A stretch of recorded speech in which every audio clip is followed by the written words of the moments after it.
বিষয়বস্তু সেজদায় তেলাওয়াত, তেলাওয়াতের সেজদা। তেলাওয়াতের সেজদা যদিও সলাত নয়, কিন্তু সলাতের পর্বগুলিতে এই জন্যই লেখক উল্লেখ করেছেন যে সেজদা সলাতের একটি গুরুত্বপূর্ণ অঙ্গ।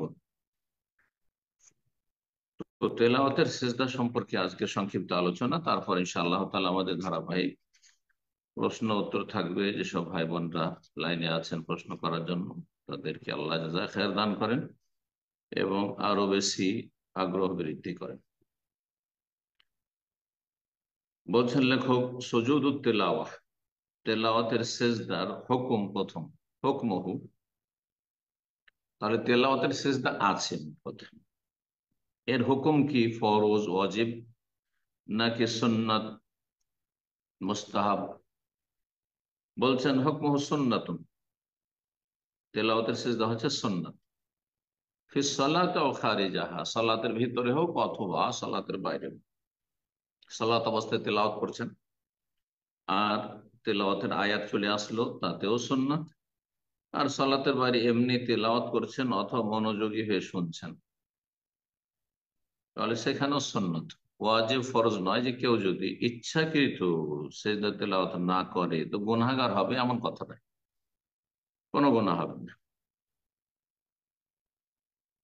কে কে সেজদা করবে? কানে একটু আওয়াজ পৌঁছিলে সেজদা করবে না। বলছে ওয়াইসান্ন সুজুদুত তিলাওয়াতিল কারি ওয়াল মুস্তামি, সেজদা তেলাওয়াত সুন্নত হচ্ছে পাঠকের জন্য, যিনি কোরআন তেলাওয়াত করছেন, অথবা মুস্তামে, মনোযোগী হয়ে শুনছেন। শুধু সামে নাই, সামে মানে হয়তো একটু শুনলেন কিন্তু আসলে মনোযোগী হয়ে শোনেন না। যাচ্ছেন আশপাশ দিয়ে ঘোরাঘুরি করছেন, কথা বলছেন, আর কানে আওয়াজ আসলো, হ্যাঁ সেজদা তেলাওয়াতের আয়াত, তেলাওয়াতের সেজদা যা যে রয়েছে এরকম আয়াত পাঠ আসলো, তা আপনি মনোযোগী হয়ে যেহেতু শুনছেন না, সেজন্য আপনার জন্য সেজদা নেই। তাহলে যেই ব্যক্তি মনোযোগী হয়ে শুনবে, আর কোরআনে কারীম যখন তেলাওয়াত হয় তখন যদি ব্যস্ততা থাকে তাহলে কোরআনে কারীম আপনি তেলাওয়াত বন্ধ করে দেন বা সেখানে অবস্থান করিয়েন না, আপনি অন্য জায়গায় কাজ করেন। আর যদি তেলাওয়াত হয় তাহলে মনোযোগী হয়ে শোনেন। সূরা আরাফে আল্লাহ ইরশাদ করেছেন, ওয়াইযা কুরিয়াল কুরআনু ফাসতামিউ লাহু ওয়া আনসিতু লাআল্লাকুম তুরহামুন। যখন কোরআন কারীমের তেলাওয়াত হয় তখন ফাসতামিউ লাহু, মনোযোগী হয়ে শুনুন, ভালো করে শ্রবণ করুন। ওয়া আনসিতু, এবং চুপ থাকো, নীরব থাকো। লাআল্লাকুম তুরহামুন, তাহলে তোমাদের ওপর আল্লাহর রহমত নাযিল। আল্লাহর রহমতের গুরুত্বপূর্ণ মাধ্যম হচ্ছে মনোযোগী হয়ে কালামুল্লাহ শোনা। আর যদি শোনার সময় না থাকে বা পরিবেশ না থাকে তো বন্ধ করে দেন, আপনার বন্ধ করার হলে। জি। কোরআনে কারিমে কতটি সিজদা রয়েছে? কোরআনে কারিমে সিজদা রয়েছে 15টি, এটি হচ্ছে সঠিক, সহিহ সুন্নাহ দ্বারা প্রমাণিত। তবে কোন কোন মাযহাবে 14টি রয়েছে, আর কোন মাযহাবে 11টি রয়েছে। এই তিনটি মাযহাব রয়েছে। আর মাযহাবগুলিকে কোরআন সুন্নাহর আলোকে যাচাই বাছাই করে আমল করতে হবে। মাযহাবের যে সব ফতোয়া কোরআন হাদিস সম্মত সেগুলি সে নত করে মেনে নিতে হবে, কারণ সেগুলি ওহীর কথা, এবং তারা যে ইজতিহাদ করে ফতোয়া দিয়েছেন আইম্মায়ে ওলামায়ে কেরাম, তারা সঠিক সিদ্ধান্ত উপনীত হয়েছে। আর যদি দেখা যায় কোরআন সুন্নাহর সাথে সাংঘর্ষিক হয়ে যাচ্ছে, সহিহ হাদিস বিরোধী হয়ে যাচ্ছে, তাহলে সেই যে কোনো মযহাবই হোক না কেন, মযহাবের ফতোয়া ছেড়ে দেওয়া ফরজ, না ছাড়লে গুনাহগার হবে, জানার পর না ছাড়লে গুনাহগার হবে। কোরআনে কারিমে সিজদা রয়েছে খামসু আশারাতা সাজদা, 15টি সিজদা রয়েছে। 1 নম্বর সূরা আরাফ, 2 নম্বর সূরা রাদ, 3 নম্বর সূরা নাহল, 4 নম্বর সূরা ইসরা, সূরা বনী ইসরাইল, 5 নম্বর সূরা মারিয়াম, 6 নম্বর সূরা হজে, দুটো, 6 আর 7। জি, এই সূরায়ে হজে দুটো সিজদা রয়েছে।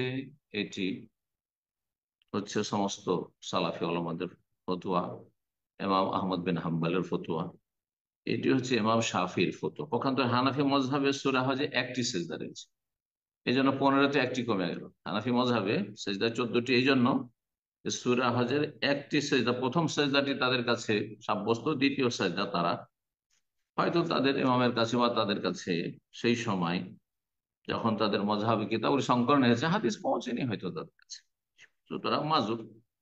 কিন্তু মুকাল্লিদিন আজকাল যদি না মানে তাহলে তারা গুনাহগার।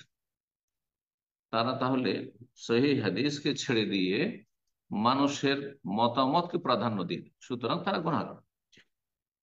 ইমামদের ওজর গ্রহণযোগ্য যারা ভুল ফতোয়া দিয়েছেন অনিচ্ছাকৃত, কিন্তু যারা অন্ধ অনুসারী যে হাদিসে থাকলেও মানবে না কারণ মযহাবে অন্য কিছু রয়েছে, তারা অবশ্যই গুনাহগার। আল্লাহ হিদায়াত দান করুন, সঠিক বুঝ দান করুন। 8 নম্বর সূরা ফুরকান, 9 নম্বর সূরা নামল, 10 নম্বর সূরা সেজদা, আর 11 হচ্ছে সূরা সদ, 12 নম্বর সেজদা সূরা ফুসসিলাত যার অপর সূরা হামিম সাজদা, 13 নম্বর সেজদা হচ্ছে সূরা নাজমে, 14 হচ্ছে সূরা ইনশিকাক ইযা সামাউ ইনশাক্কাত, আর 15 সর্বশেষ সেজদা সূরা আলাক। জি, এই হচ্ছে 15টি সেজদা। শাফি মযহাবে 14টি সেজদা। তাদের এই ইজতিহাদ ভুল, কিন্তু হানাফি মযহাব আর শাফি মযহাবের পার্থক্য হচ্ছে যে শাফি মযহাবে সূরা হজে দুটি সেজদা রয়েছে, দুটি সেজদা রয়েছে, তাহলে 15 হয়তো 14 কি করা হলো? এই জন্য 14 যে তারা সূরা সদের সেজদাকে আবার আমলযোগ্য মনে করে।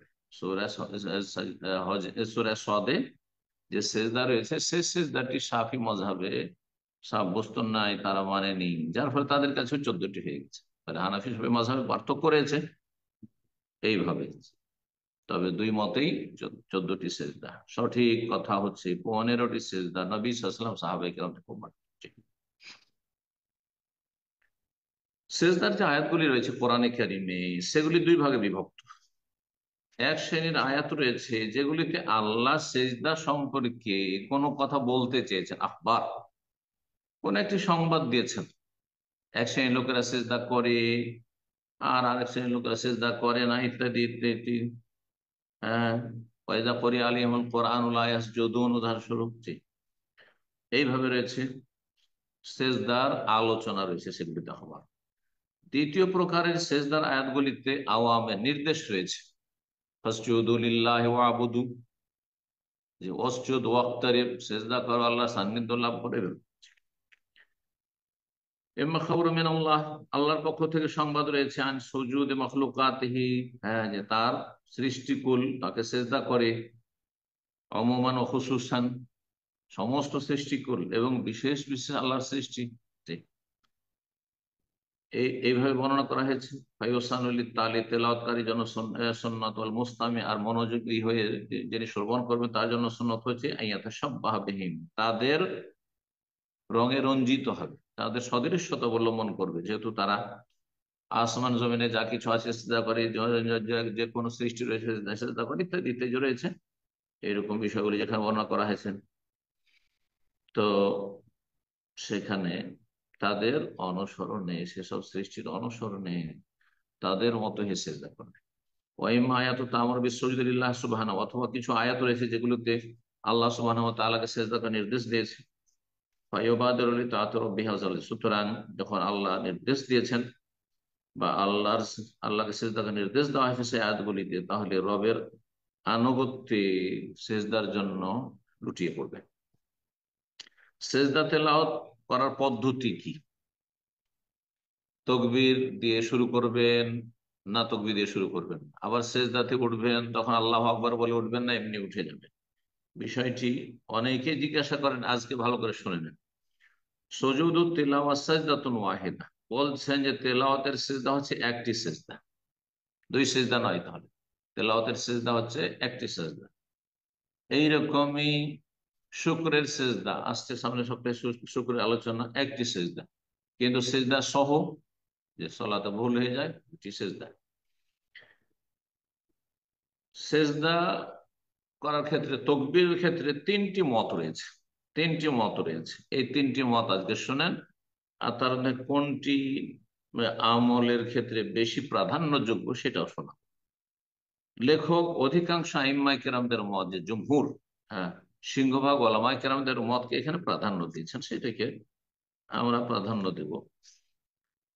বলছেন ইউকাব্বিরু ইযা সাজাদা, সেজদা করার সময় তাকবীর পাঠ করবেন। ওয়াইজা রাফা, আর সেজদাতে ওঠার সময় সেজদা করবেন যদি সেজদাটি সলাতের হয়।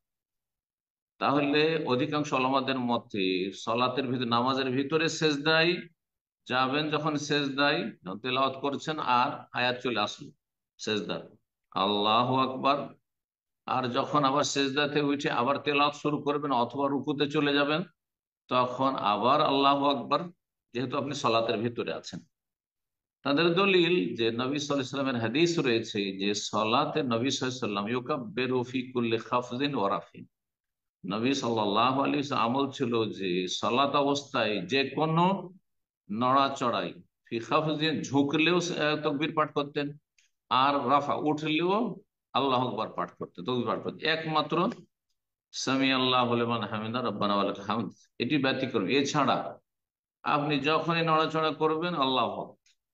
সুতরাং আপনি যখন নড়াচড়া করছেন, ঝুঁকছেন সেজদার জন্য, সেজদা তেলাওয়াতের জন্য আল্লাহু আকবার, আবার সেজদা তেলাওয়াত থেকে উঠছেন যখন, তো আল্লাহু আকবার সালাতের ভিতরে।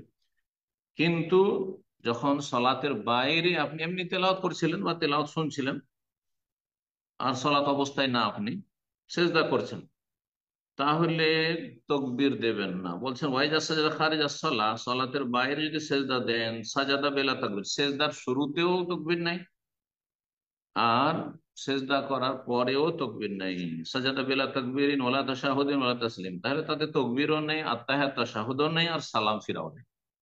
অনেকে ভুল করে, সেজদা তেলাওয়াতের পরে মাথা ঘোরা এদিক ওদিক, হ্যাঁ যেন সালাম ফিরছে, না, বেদাতে তাশাহুদ পড়লে বেদাত, এখানেও তকবীর নেই। তাহলে প্রথম মতটি অধিকাংশ আমাদের সলাতের ভিতরে আর বাইরের মাঝে পার্থক্য করে। সলাতের ভিতরে যদি সেজদা তেলাওয়াত হয় তো তকবীর দিয়ে সেজদা, আর সেজদা থেকে উঠেও তকবীর। সলাতের বাইরে যদি হয় তো সেজদার আগে পরে কোনো তকবীর নেই।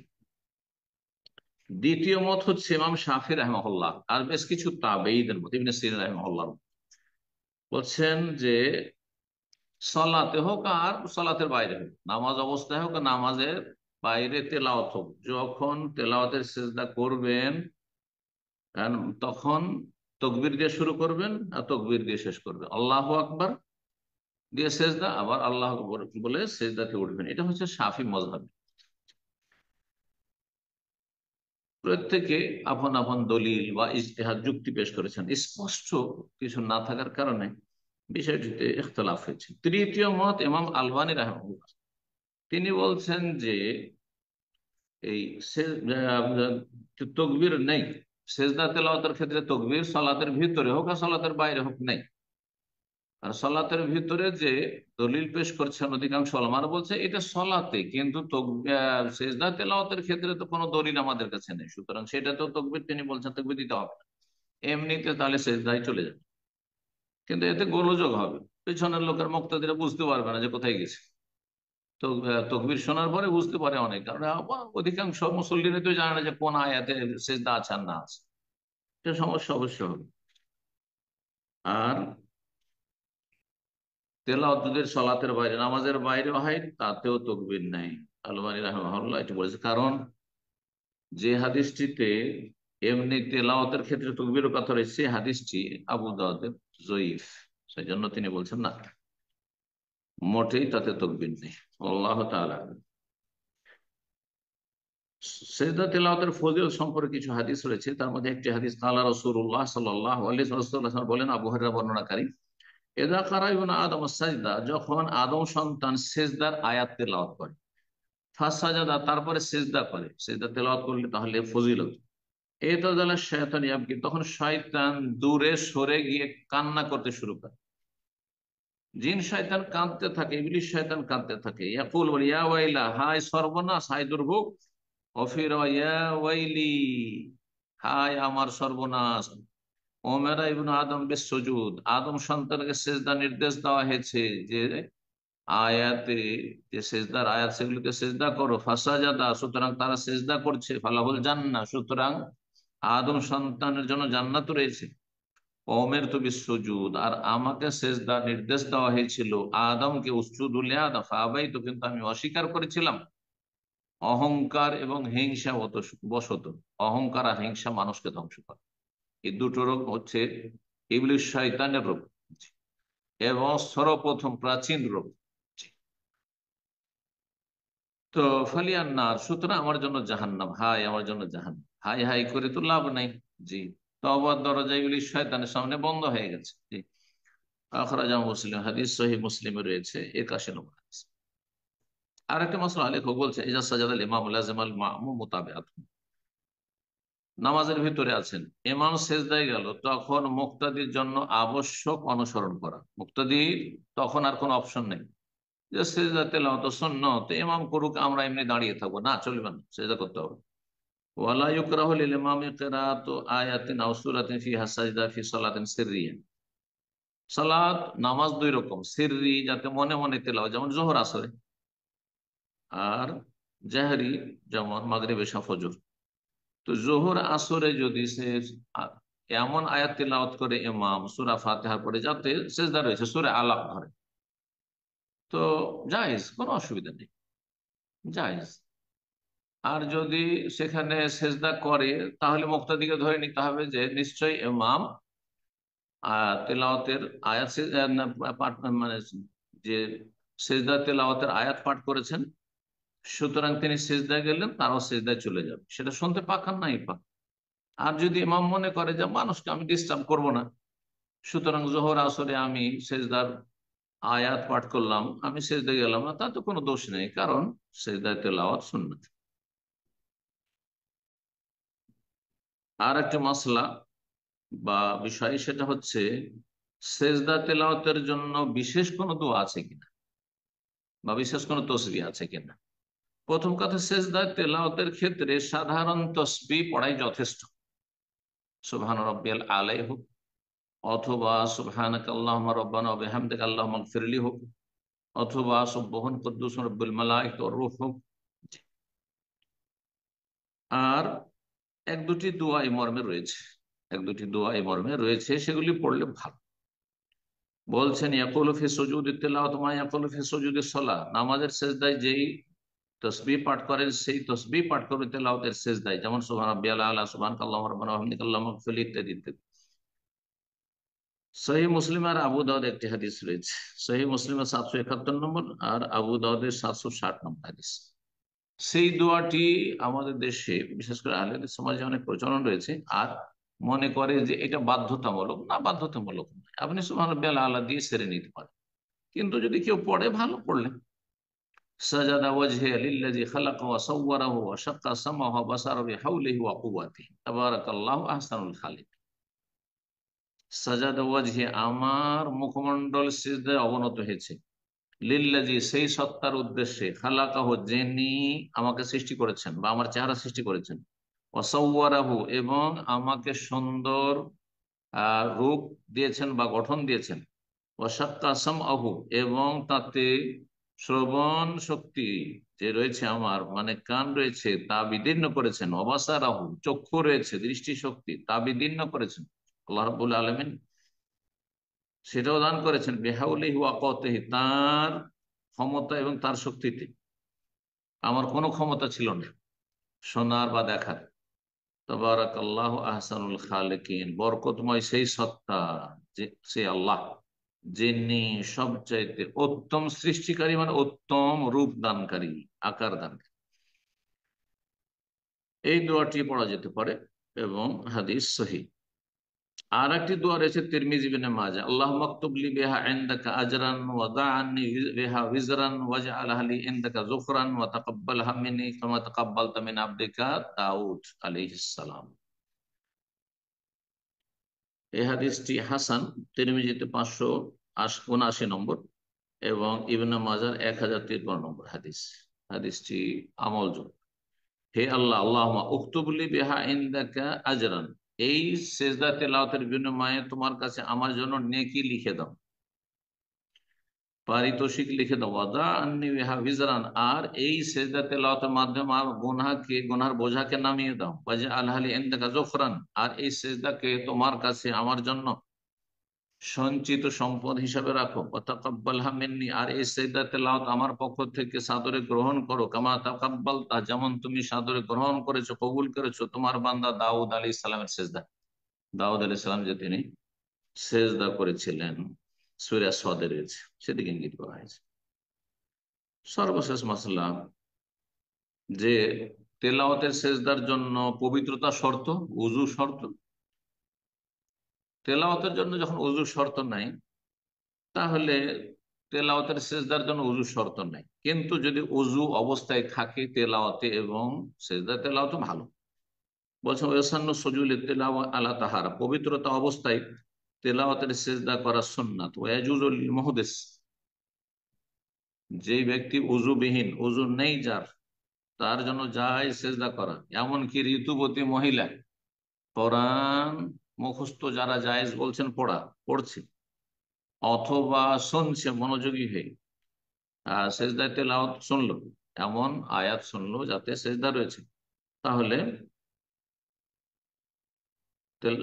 সেজদা করতে পারবে। নাপাক অবস্থা, বড় নাপাকের অবস্থাও সেজদা করতে পারবে। এইরকমই নেফাস, প্রসূতির রক্ত, ব্লিডিং রয়েছে, এই অবস্থায়, নাপাক অবস্থায় সেজদায় তেলাওয়াত করতে পারবে। এজামার রাবে আয়াতে সেজদাতে নাবিস্তাম আলাইহা, হয় সে সেজদাতে তেলাওয়াত পাঠ করছে অথবা মনোযোগী হয়ে শুনছে, তাহলে এই ক্ষেত্রে তাদের জন্য জায়েজ রয়েছে। এক কথায় সেজদা তেলাওয়াতের জন্য পবিত্রতা শর্ত নয়, পবিত্রতা ভালো থাকলে ভালো। আল্লাহ তাআলা আলাম। ওয়া সাল্লাল্লাহু ওয়া সাল্লাম আলা নবিয়িনা মুহাম্মদ ওয়া আলা আলিহি ওয়া সাহবিহি আজমাইন।